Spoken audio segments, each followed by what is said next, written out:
Përshëndetje miq. Vendimi për bllokadë detare të ngushticës së Hormuzit përfaqëson një nga momentet më kritike në rendin ndërkombëtar bashkëkohor në dekadat e fundit. Në këtë video sot do të mundohem të analizoj arsyet strategjike, dimensionet geopolitike dhe pasojat globale të këtij vendimi të Donald Trump. Natyrisht, krejt këto nën prizmin dhe nën kontekst të rivalitetit SBA-Iran, diçka e pabesueshme. Nën kontekst dhe nën prizmin e transformimit të rendit ndërkombëtar dhe e treta nën prizmin e krizave energjetike globale që po kërcënojnë shtete të shumta në botë. Dhe që në fillim ju them, kërcënimi për mbylljen e ngushticës së Hormuzit dhe rrugëve detare në rajon përreth Iranit nuk është thjesht një luftë në kuptimin ushtarak, por është edhe një instrument shumë kompleks i presionit ekonomik, politik, geopolitik, geostrategjik dhe geokulturor e sistematik që po e bën administrata e Donald Trump kundrejt Iranit. Kështu, shpallja e presidentit amerikan Donald Trump për vendosjen e kësaj bllokade detare ka ngritur shumë frikë dhe pyetje të bazuara mbi mundësinë e realizimit të këtij kërcënimi. Ekspertë të njohur ushtarak, sidomos në Shtetet e Bashkuara të Amerikës, mendojnë se zbatimi i këtij vendimi është i mbushur me rreziqe të mëdha e sipas disa prej tyre ndoshta edhe i pamundur. Raportet e publikuara në mediat amerikane, sidomos në 3 prej tyre që janë mjaft aktive tani, sidomos tani në luftën iraniane. The Wall Street Journal, Bloomberg dhe Newsweek theksojnë se Irani ka zhvilluar një doktrinë detare shumë të zorshme, komplekse, që bazohet në luftë konsumimit të armikut dhe në betejë asimetrike. Gjë që, sipas raporteve të botuara sot në këto 3 mediume, kjo e bën shumë të ndërlikuar kontrollin e plot të ngushticës përmes forcës tradicionale ushtarake.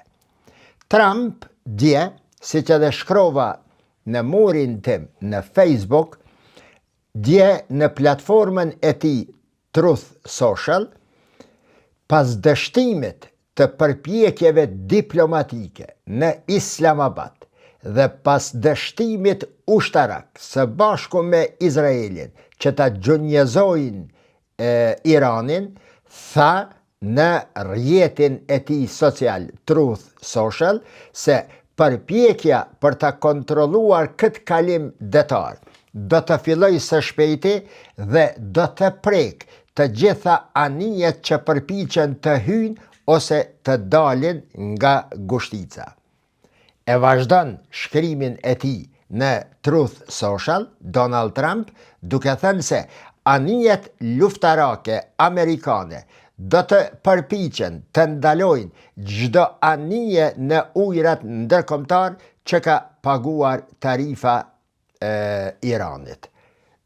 Një gjendje kaotike, një gjendje të cilën askush ma merr mendjen në botë, lema une, askush në botë nga ekspert më të thellë dhe më serioz të politikave të lindjes së mesme nuk ka mujt me e imagjinue se puna do të vije bashkë deri këto.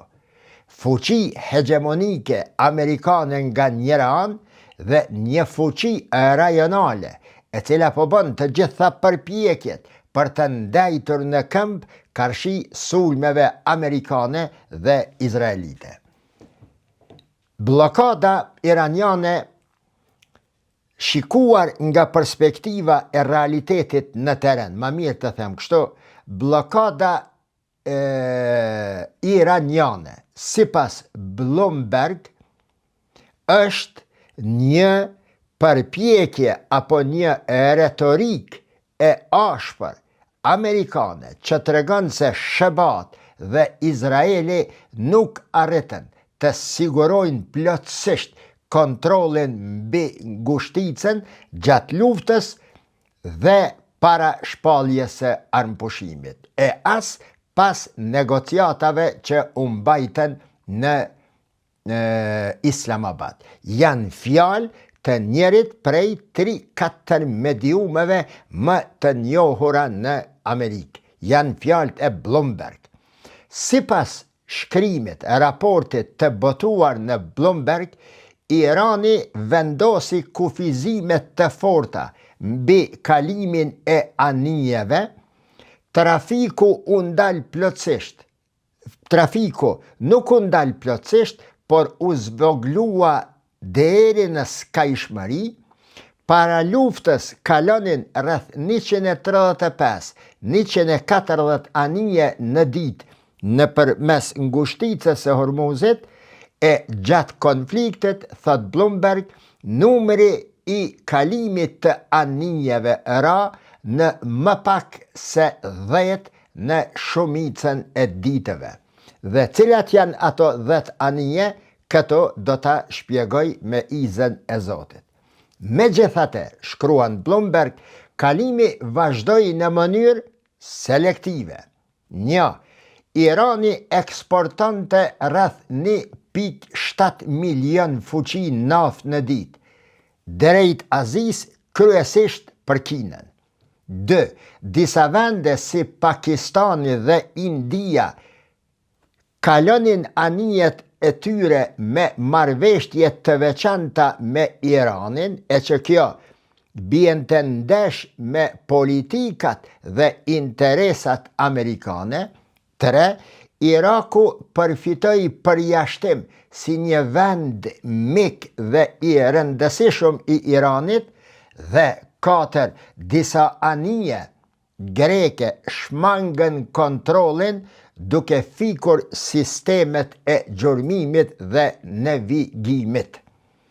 Për këto 4 arsye që i përmenda tani, Trump, administrata amerikane, u ndje e shqetësuar se me gjithë dështimin në arritjen e objektivave karshi Iranit, këto shtete po e ndihmonin, apo këto 4 pika po e ndihmonin Iranin që të forcohej edhe më tutje në aspektin ekonomik.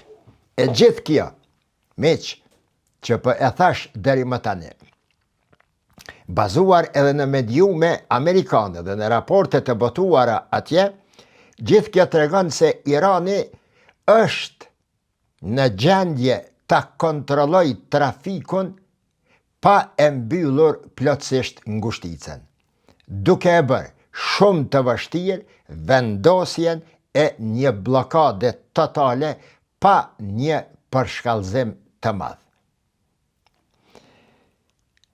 Megjithatë, miq, thash në hyrje, do ta bëj një analizë të atyre 3 pikave.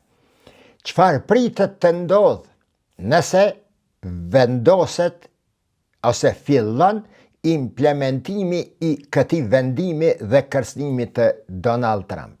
Cilat janë sfidat kryesore të SBA-ve që do të ballafaqohen me këtë vendim, e cilat janë sfidat më pastaj edhe globale si pasojë e vendimeve të habitshme, të pabesueshme që është duke i marrë, apo është duke bërë përpjekje të ndërmerr Donald Trump. Një ndër sfidat kryesore që e vështirësojnë realizimin, apo të them më shkurt, që sjellin përfitime për SBA-t është strategjia iraniane e përdorur para, gjatë dhe pas luftës 41 ditore. Çfarë dënë të thotë kjo? Edhe pse SHBA pretendon se ka shkatëruar flotën tradicionale iraniane, Irani nuk mbështetet vetëm në anije të mëdha. Një parapregaditje spektakolare për ditët që e pritën Iranin. Irani është duke përdorur varka të vogla, të shpejta dhe sulme të papritura dhe asimetrike. Qato varka të vogla, qato anije të shpejta të vogla, qoftë edhe në formë kamikaze, kanë hedhë në erë anije të mëdha me mbi qindra miliona dollar mall në te dhe vlera e anijeve. Dhe si është e mundun që Shtetet e Bashkuara të Amerikës ti asgjësojnë të gjitha anijet e tilla. Sipas raporteve ushtarake amerikane, deri më tani SHBA-ja, ushtria e SHBA-s dhe Izraelit ka arrit të demoloj vetëm 40% të flotës iraniane. Vetëm 40%. Dërsa, sipas raporteve të tjera ushtarake gjithashtu, Irani deri më tani nuk di, unë s'jum kon me i kontrollu aty, po bazohem në atë që shkruhet e flitet dhe raportojnë ekspertët e njohur, Irani deri më tani ka përdorur vetëm 20% të raketave të saj të veta që i disponon. Pra, mbi 60% e sidomos këtyre mjeteve, anijeve, flotës amerikane janë ende funksionale sipas ekspertëve ushtarak të SHBA-s. Dhe kjo përbën një kërcënim serioz për ushtrinë e Shteteve të Bashkuara të Amerikës. Sfida e dytë me të cilën do të përballet, është përballur dhe po përballet ushtria e SHBA-ve në luftë me Iranin, është edhe gjeografia që e favorizon Iranin në një luftë asimetrike ushtarake.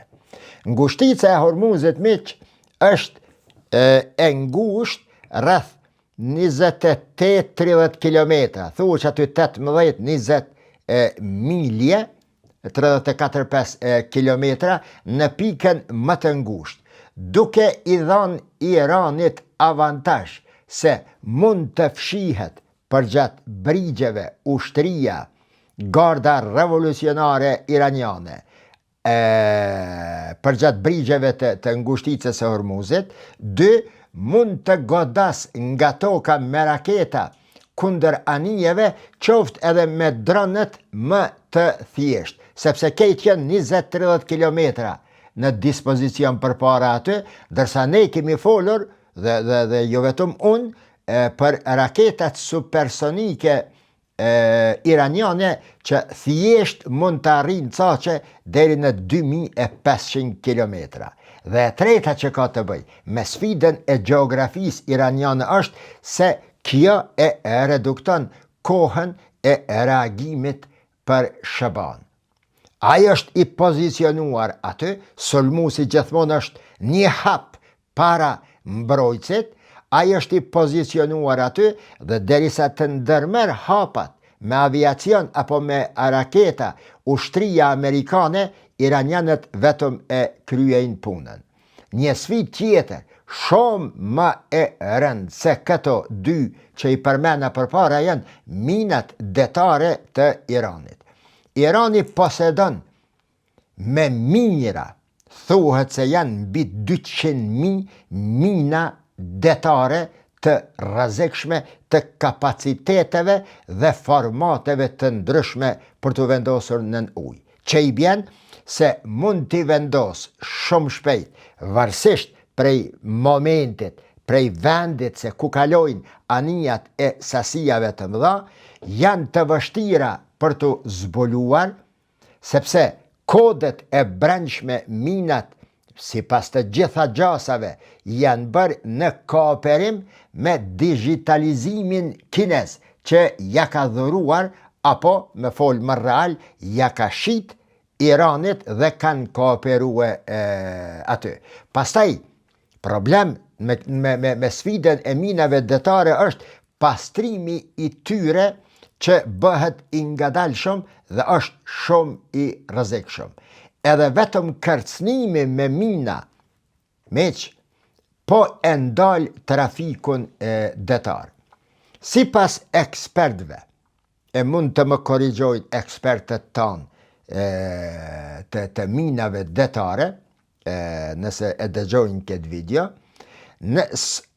atë shumë ka vendos mina Irani në ngushticën e Hormuzit, sa nëse sot ulen edhe miren vesh, ja nisin me pi qaj, edhe po i heko minat, së pako 60 deri në 90 ditë shkon derisa të pastrohet ngushtica e Hormuzit. Krejt ky rrezik, kjo vështërsi bazuar në llojin e minave të cilat i paskësh poseduar Irani. Një sfidë tjetër për ushtrinë amerikane dhe për realizimin e mundshëm të bllokadës totale aty dhe kontrollit të anijeve janë dronet dhe ekuipmentet tjera, si po quhen këto, aeroplan pa pilot, këto Turqia që po prodhon. Irani ka zhvilluar në përmasa të pabesueshme dron detar shpërthyes që kontrollohen nga largësia. Ka zhvilluar gjithashtu në përmasa të pabesueshme mjete të telekomanduara për sulme në distanca deri në 800 kilometra. Dhe kjo e ka bë të panevojshëm për balljen direkte të Iranit me SHBA-n dhe ka vështërsuar sigurimin e plot që e dëshiron SHBA-ja të koridoreve detare. Më e rëndësishmja në këtë pikë është se Irani nuk ka nevojë më ta mposht ushtarakisht flotën dhe ushtrinë amerikane atje. Mjafton ta bëj navigimin,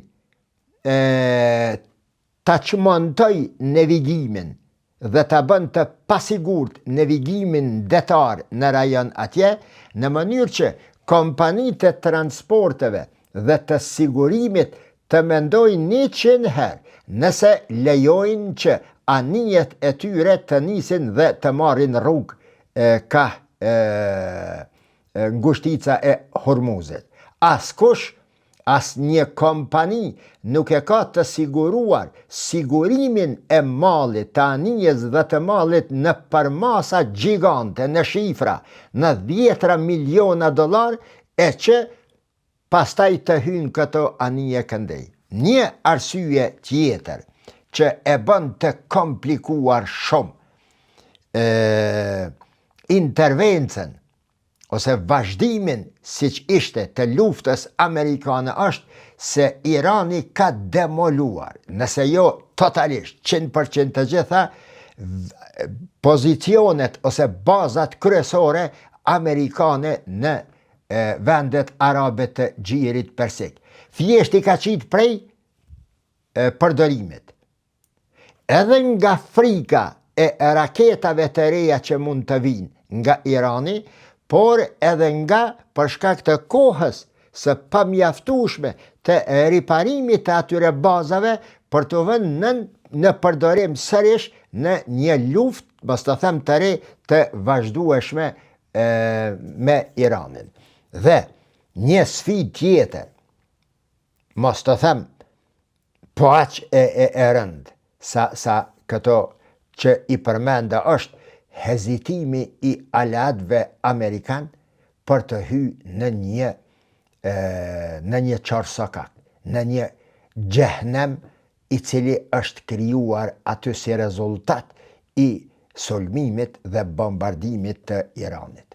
Pra, blokada, për të realizuar blokadën e vetë Irani, e unë do të shpjegoj se ku është rëndësia e kësaj blokade, për të realizuar plotësisht blokadën dhe për të marrë nën kontroll aty, në mënyrë që të mos del asnjë litër naftë dhe asnjë kilogram pleh dërzhave, material, amoniak, dioksid karboni, çka janë ato, i shpjegova një ditë, për prodhimin e plehit dërzhavës, plehit artificial, siç e quajmë ne. Blokada e dëshiruar e Trumpit kërkon para së gjithash koalicion ndërkombëtar, jo vetëm SHBA. Por pjesëmarrja e aleatëve deri më tani është e pasigurt. Asnjë shtet deri më tani po bojnë ka pak kilivili. Her po, her jo, por në fillim i kanë qartësu hesapet, se kjo Evropa po thet, kjo nuk është luftë e imja, nuk është luftë e jona. Pra, pjesëmarrja e aleatëve në një luftë të këtil, ose në një blokad të këtil, të çojnë ushtar atje, para tytave, raketave dhe dronëve iranian, e aq më keq, tani në mesin e minave të panumërta që janë vendos aty, është diçka shumë e pasigurt. Disa nga aleatët po kërkojnë armë pushim si zëvendësim i përpjekjes për blokad, po kërkojnë një armë pushim të qëndrueshëm ose një mandat ndërkombëtar. Dhe kjo e ndërlikon zbatimin politik të operacionit. Vendimi i Donald Trump, ta them edhe këte, pa hezitim, vendimi i Donald Trump për ta blokuar botën, se çdo ta dëgjoni tani, nëpërmes bllokimit total të ngushticës aty,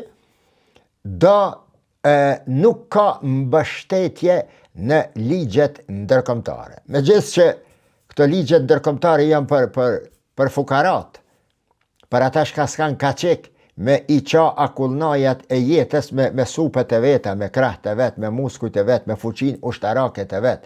Ligjet i vendosin të fortit për të lehtësuar punën e tyre hegemonike mbi të dobtit, mbi shtetet e vogla. Prandaj edhe një ndër, inshallah sumzijet për të madhe mua me këtë teori, me këtë që po e përdori që 2-3 herë. Prandaj janë krijuar miq afër 200 shtete, sepse nevojitën numra.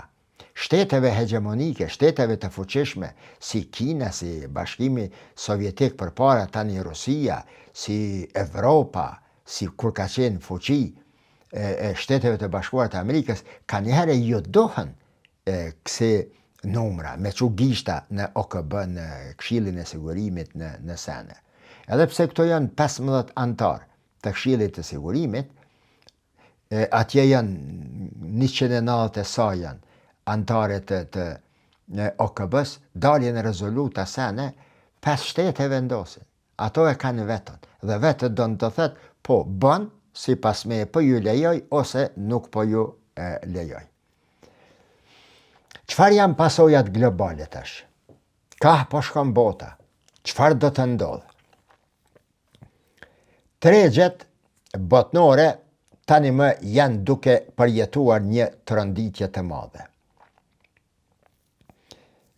Shok, kur thomën e tregjet botnore po përjetojnë tronditje, mos e dëgjoni këtë fjali ose mos e kshirni këtë akustik, këto val të kësaj fjalije nga lupa kosovare. Në vitin 2008 unë e shpjegova një ditë, kur ka pas ndodh kriza globale, 2008-2009 kur isha në Dubai. Ajo ka qenë një tronditje ndër më të mëdhat në historinë moderne të botës. Kanë falimentuar banka të mëdha në qindra miliarda dollar. 46 qeveri kanë ra. Lufta civile janë bo në botë. Por këto ndodhin, këto kriza globale ndjehet ma shumë në shtetet e fuqishme që prodhojnë, sepse kanë mekanizma që hargjojnë, rrymë, punëtor, sigurime, mbyllën fabrika. Krizat globale ndjehen të shtetet e fuqishme, edhe të ne më pastaj, si efekt dytësor, zinxhiror. Ngritës çmimi i smokit, i shtapicave, i djathit, i vajit, me ngritjen e çmimeve të naftës, të dizelit, të benzinit, të karburanteve, ngritet pastaj inflacioni, pastaj kostoja e jetës shtrejtohet, por shkon kjo në mënyrë graduale dhe nuk ndjehet fort në lëkurë. Por shtete, vende si Dubai me investime triliona dollar, kur goditet aty, shpërthimi është më i madh. Shiqoni tash, përmena përdje e bona atë analizën me 37 citime, që u kërku prej meje tërthorëzi, për vërtetësimin e asaj që po e them une. Nuk po du me thonë se burimi jam vetë, edhe këto si që po detyrona në Facebook, por 37 raporte të dala nga organizata të fuqishme në botë, IMF-ja, Banka Botërore, OKB-ja, programe të ndryshme, institute të ndryshme, periodik e gjurnal të ndryshme, mediumet kryesore të botës i përmen aty. Një gjë nuk deshta atëherë me përmen, po tash me që po mugullon. A di ka ashtu shku bota, përveç tjerave, përveç që kjo dardha u kera, inshallah më dëgjojnë ka njerë kër e përmeni që dardha nuk kera, që ata shka më dhashin, më qeshin selame, jo, kënej, jo, kajo pse po fol, pse s'po thu Amerika e myti me një herë, pse s'po thu Izraeli, se këta na kanë nimue, na kanë kongresmen me prejardhje hebreje, na kanë nimue, qysh unë me thonë se Irani është të qëndruhe. O quna, jo që e keni këtë mendësi dhe mjep një men muhe dhe të tjerve. Mësahuni, përgatiteni shpirtin, spaku në rafshin intelektual, të pranoni edhe pozitiven edhe negativen, që të krijohet një farë elektriciteti pozitiv në trunin tuaj. Mos e merrni çdo gjë që flitet në disfavor të një mikut tënë si armiqësore ndaj mikut e ndaj teje. Shkenca, analizat, nuk e dojnë ato. Analizat shkencore, me referenca, me bibliografi, me fusnota e dipnota, dojnë me i qitë fjallort në tavolin, dojnë me i qitë libra, dojnë me i qitë studimet, shka u tha këto dhe me nëzjerë konkludimin të pastaj, bazuar në ato, nuk është analiz strategjike që me një medium me lexua një lajm, e tha filan televizioni i Kosovës ose i Shqipnis, u bo filan emisioni atje debat, ajo zoja e Shqipnis, pse po thuti kështu e pse ajo e njohur është si moderatore, ka qenë deputete më doket, ose këndej të ne, që ishte Amerika, si të folët dishka për analiza të thella, me njëherë mentaliteti i robit. Po, mi ka pas dhënë valla 5 euro, ma ka pas qitë pas një kafe, o vllana, unë e shpjegova dje. Rolin e Amerikës, raportet tona me Amerikën, qka qëma.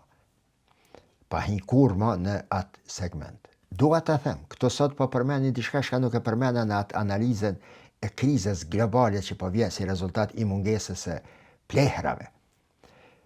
Në Brazil veç ka fillu seriozisht e ndoshta dje dhe sot implementimi, mbyllja e farmave të lopëve dhe demave, kijeve, mzatave, viqave, që e ka furnizue deri në 40% botën me mish dhe produkte të mishit, Brazili, dhe me pula.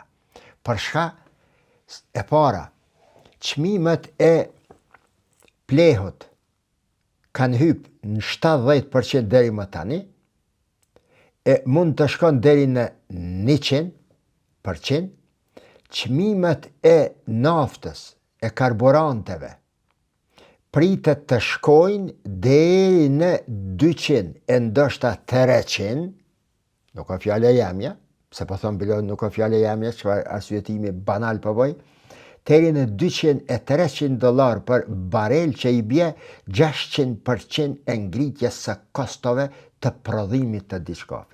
Mungesa e plehrave do ta pakon dhe vështërson ngrit çmimin e barit detelinës, për kanë me i ushqye ata dema me diçka, që i bie se do të ngritet kostoja e rritjes së tyre dhe ngritje enormeve e çmimeve, e që bota nuk do të ka pare me i ble ato mishna, e kanë me ngordhen kijet e lopt e pullat atje pa ju shiten. Kjo është e para.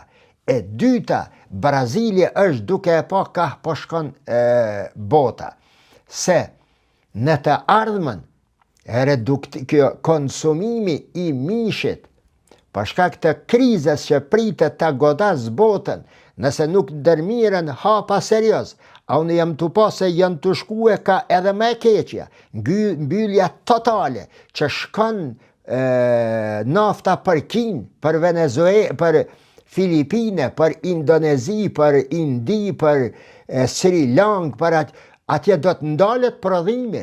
Me që ato prodhime është mbajt bota, Kina ka hien, jo nëse cilin mahal, po nëse cilin shpi, nëse cilin njeri ka diçka që është e Kines.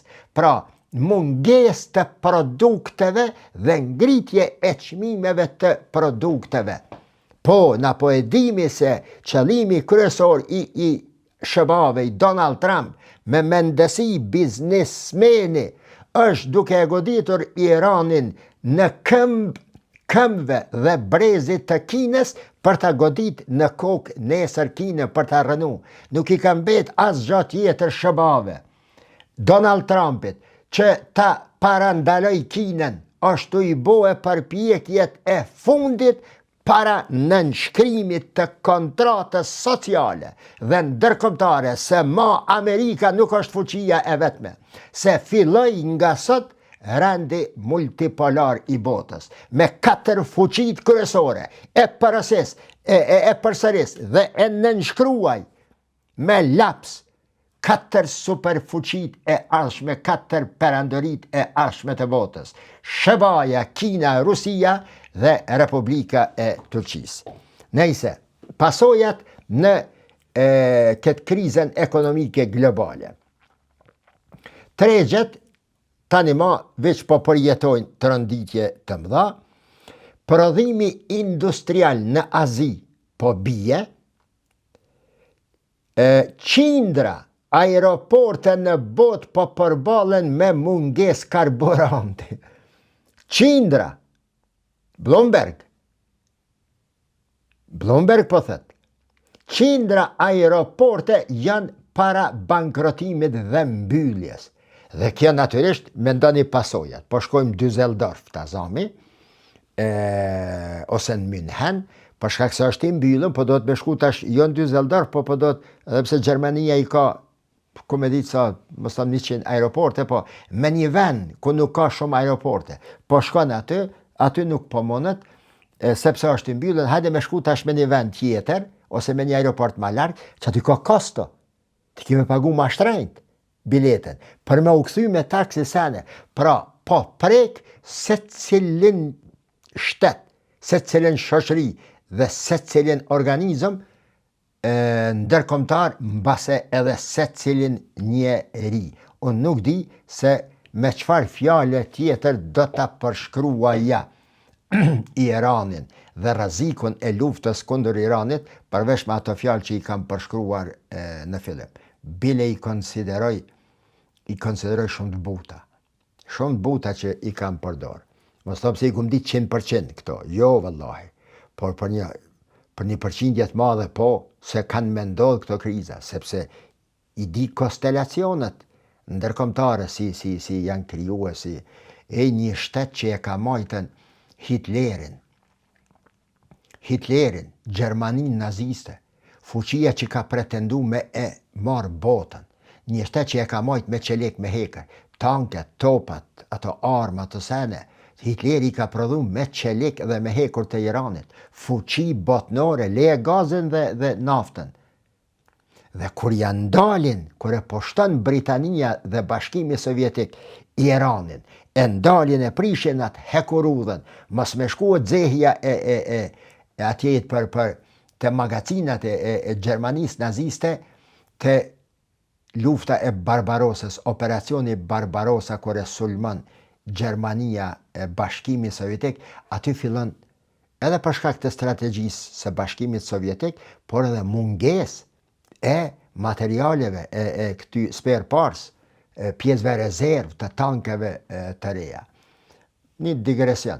Një ndër taktika që i ka përdor Rusia për ta demoluar dhe dështuar Gjermaninë naziste, ushtrinë e Hitlerit ka qenë se kur e ka sulmuar Gjermania në pranver, ushtria e kuqe vazhdimisht është tërheq. Me shkatërrime të mëdha, po, të i bor rafsh me katune, me qytete, është tërheq dhe e ka pritën dimnin.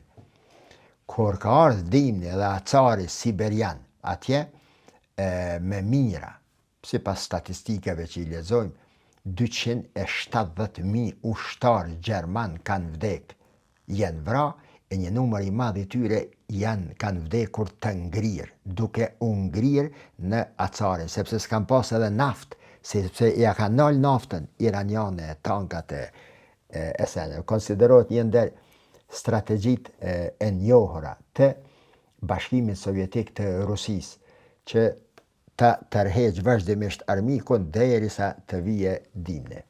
Gjithsesi, kostoja e bllokadës që do ta merr ky Donald Trump nuk prek vetëm Iranin, por gjithë ekonominë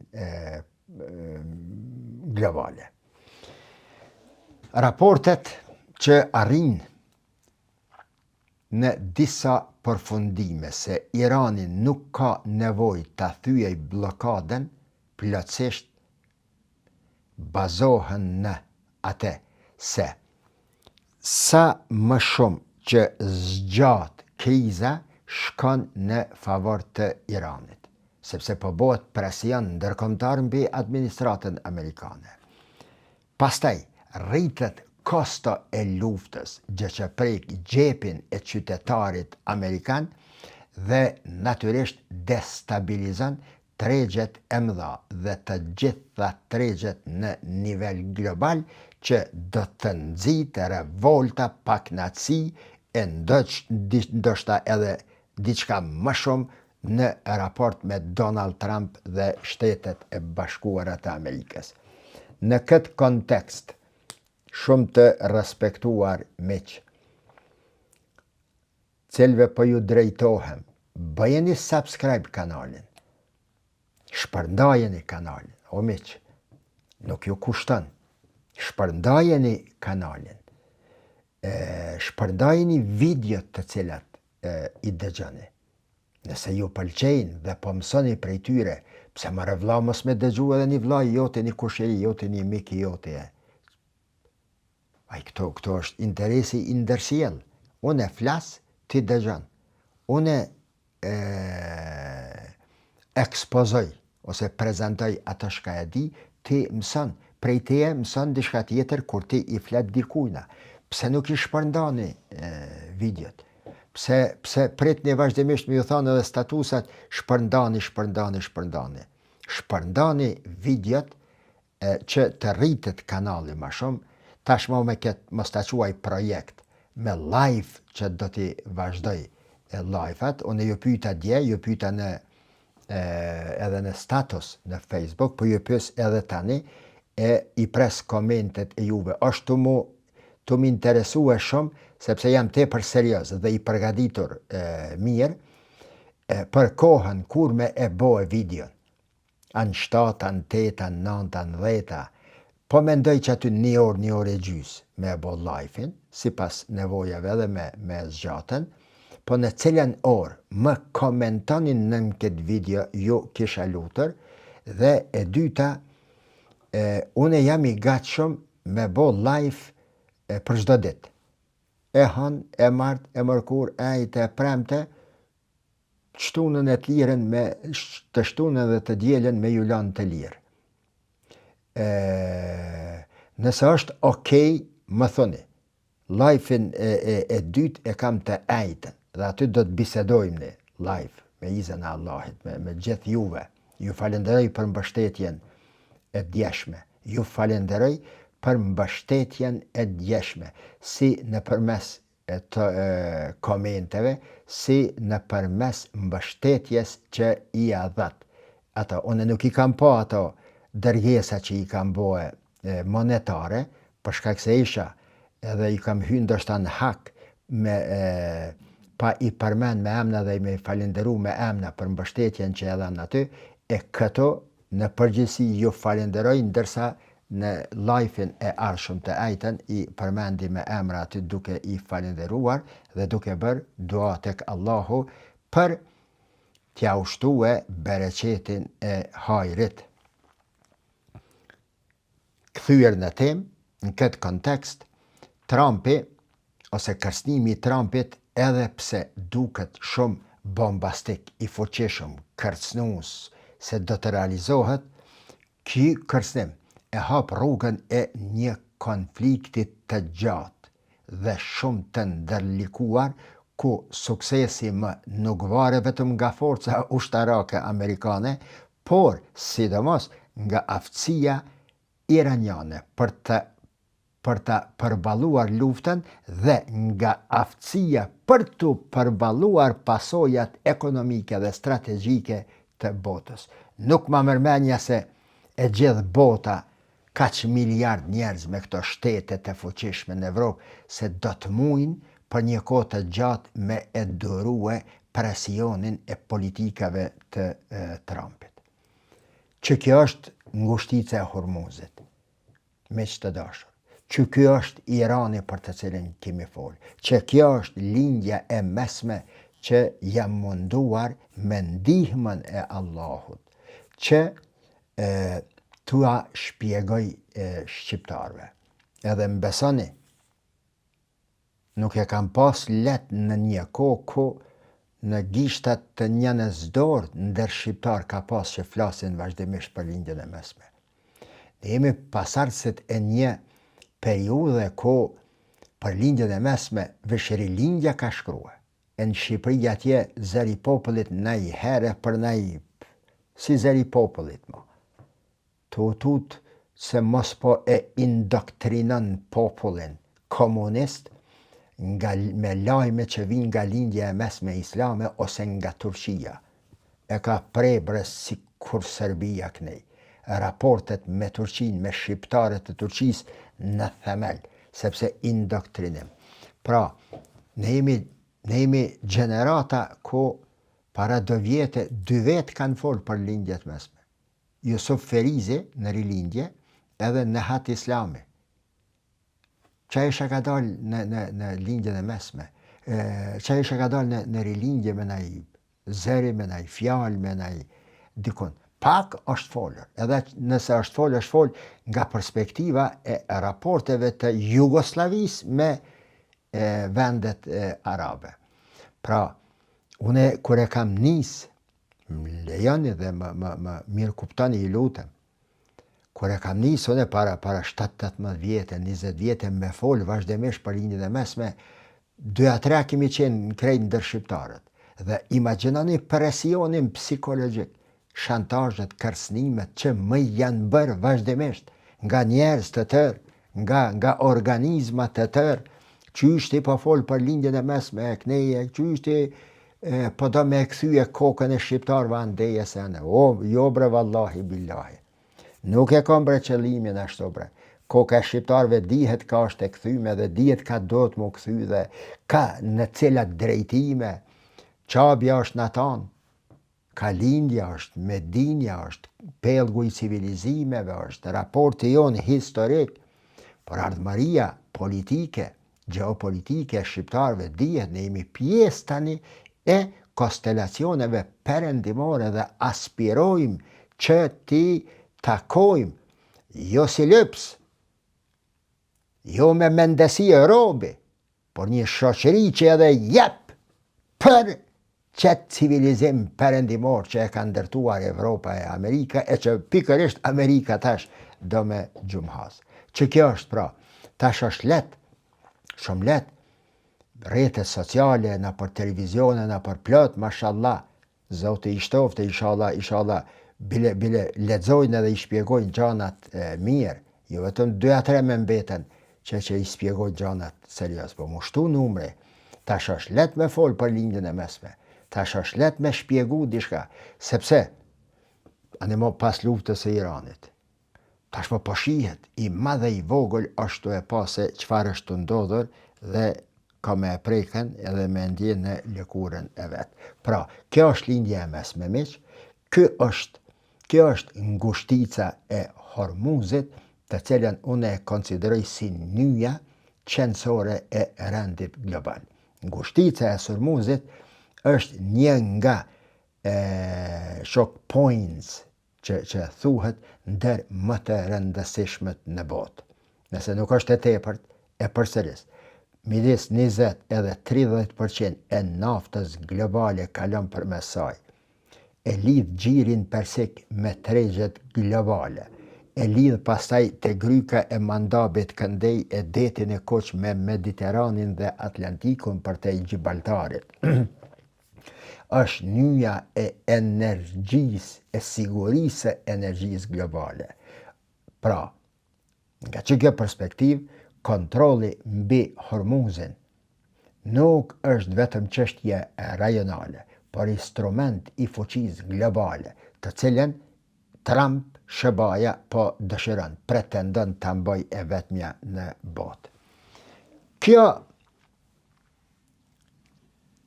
Ky shpjegim teorik, kjo analizë, të cilën e thash, megjithatë mbështetet dhe do të mbështetet në disa paradigma, të cilat nëse nuk i përmendi tema s'du me mbet spekulative. Spekulative do të thot veç deklarative, se spekulim të ne e thojmi, po spekulon po fol keq për diçka, jo, në shkencë, në retorik, mënyra spekulative do të thot mënyra veç me fjalë, po pa brum e të përmbajtshëm. Realizimi i kësaj teorie të Trumpit kërkon që shtetet të ndjekin atë dhe jo interesat e tyre, ndërsa kontrolli i rrugëve detare që ofron dominimin strategjik të mbetet vetëm në duart e SBA-ve dhe jo të shteteve të tjera nga të cilat SBA-ja po kërkon ndihmë, Donald Trumpi. Balance of power, balancimi i fuqisë në arenën ndërkombëtare, nënkupton sot se SBA-t po kërkojnë të ruajnë hegemonin, ndërsa Irani po sfidon rendin ekzistues në të cilën SBA-t kërkojnë të ruajnë hegemonin. Nga që kjo perspektiv jo shikone luftën që tani është duke u zhvilluar. Pra, edhe njëre, nga perspektiva se SBA-t po kërkojnë të ruajnë hegemonin vetëm të tyre mbi botën, ndërsa Irani po punon që ta sfidojë rendin ekzistues në të cilën SBA kërkojnë ruajtjen e hegemonisë vetanake të saj.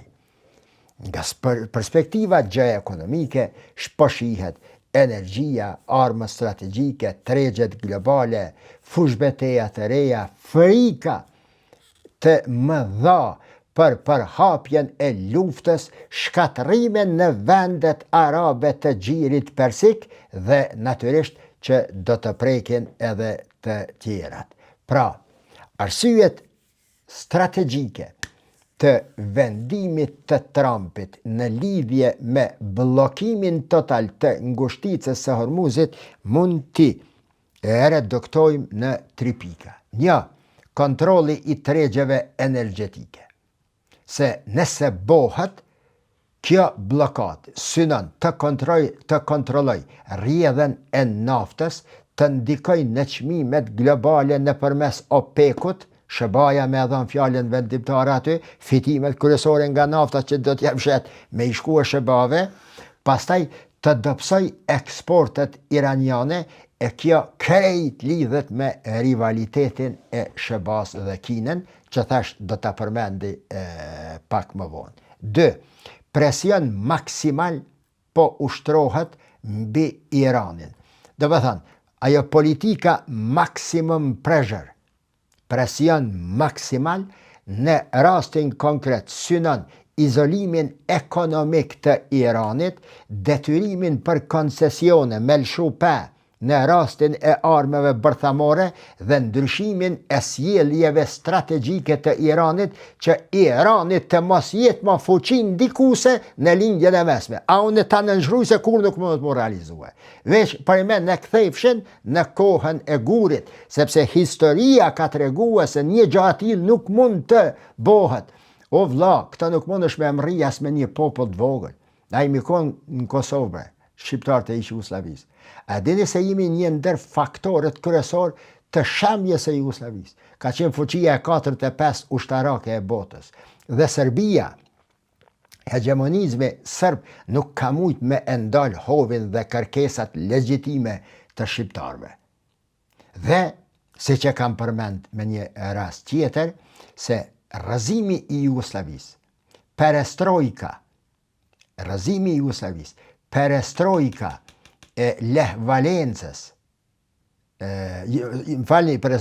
Solidarnosti i Lech Valencës dhe intervenca e papës John Paulit në Poloni dhe në Evropën lindore janë 3 faktorët kryesor që e kanë shemb bllokun socialist. Edhe njerë po ju them, rënja e Jugosllavisë, Solidarnosti i Lech Valencës në Poloni dhe intervenimi i papës që pastaj, mos ta them, e 4-ta shembja e murit Berlinit.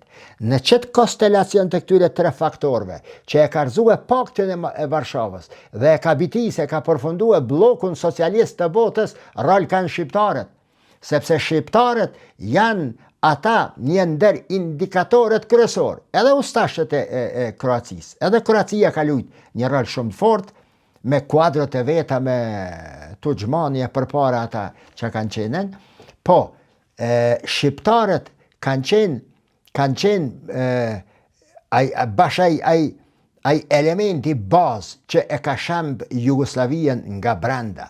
Dhe me shembjen e Jugoslavisë, si njëni prej 3 faktorëve shembët edhe kjo rendi i atëhershëm dypolar me rënjen e Bashkimit Sovjetik dhe bllokut socialist. Pra, kur me shqiptar nuk kanë mujt me bë kështu, fuqin, vullnetin e një populli nuk mundesh me vdek në tërsi, veç qofse i likvidon fizikisht.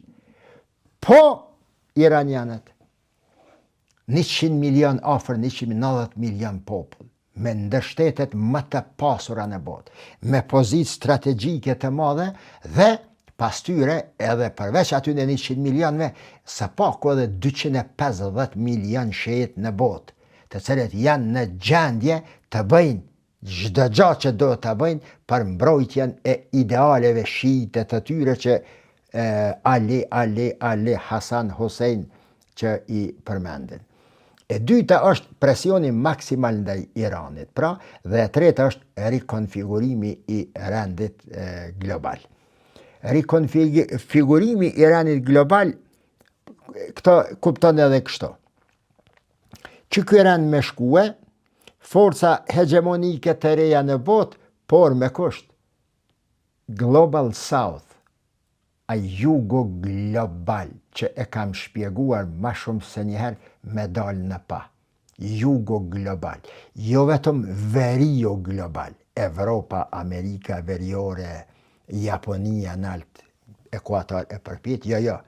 Edhe në jug atje me shkue, edhe shtetet e jugo që është Kina, India, Egjipti, Brazilia, mos të them edhe Argentina, se Argentina është alat i shëbave dhe i politikave izraelite, po që ky jug global po do me zanë vend, qoftë nëpërmes BRICS-it, qoftë nëpërmes organizmave dhe përpjekjeve të tjera. Edhe e katërta është politika e brendshme amerikane. Shiqoni, vendimi për me mbyll atje ka dimension edhe elektoral. Mos kujtoni se është bashkëkreti padijshëm Trumpi. Ky po do me demonstrue një forcë në synin e votuesve, një mobilizim i bazës konservatore dhe një shmangje e perceptimit se Trump dhe Amerika është adopt. Pra, në krejt që ta, Trump po do me i dhanën dy lloje të mesazheve. Një mesazh drejtuar alatëve se SBA-ja ende dominon dhe ju mos u friksoni, dhe një mesazh po do me ju thonën rivalve se sfida me SBA-n ju kushton shumë. Vendimi i Trump për ta mbyllur ngushticën e Hormuzit, megjithëse ka synim që Iranin ta gjunjëzoj ekonomikisht, me që nuk arriti ushtarakisht, ta godas edhe Indijen, Pakistanin e sidomos Kinën, që të mos përfitojnë ato nga nafta e lirë iraniane që po ju shkon dhe të mos përfiton Irani nga shitja e naftës që është duke e bo. Pasojat e krizës globale është kriza energjetike, transformimi i rendit global, rreziku një lufte rajonale ku do të përfshihet Izraeli, vendet e gjirit, Turqia, Pakistani, kriza e zinxhirit të furnizimit, ndërprerja e transaksioneve tregtare, inflacioni global dhe nëse dojmë ta bëjmë, siç e kam zakon shumë herë një krahasim, kriza e tanishme, krahasuar me krizën e Suezit, nëse ju kujtohet, edhe kjo i ka dy faqe, dy dimensione. I ka ngjashmërit, cilat janë kontrolli i choke point, ndërhyrja fuqive të mëdha në zona si gryka e Hormuzit e kanali Suezit, ndërsa dallimet janë shumë më të theksuara dhe që e qesin në hije ngjashmërinë. Sot sistemi është shumë më i globalizuar, pasojat janë shumë më të mëdha dhe rreziku që e parandjen SBA-ja, sidomos nga Kina, është një rrezik të cilën nuk e ka ndje asnjëherë e as gjatë kohës së luftës së dytë botërore. Deri në një video të radhës, mirupafshim.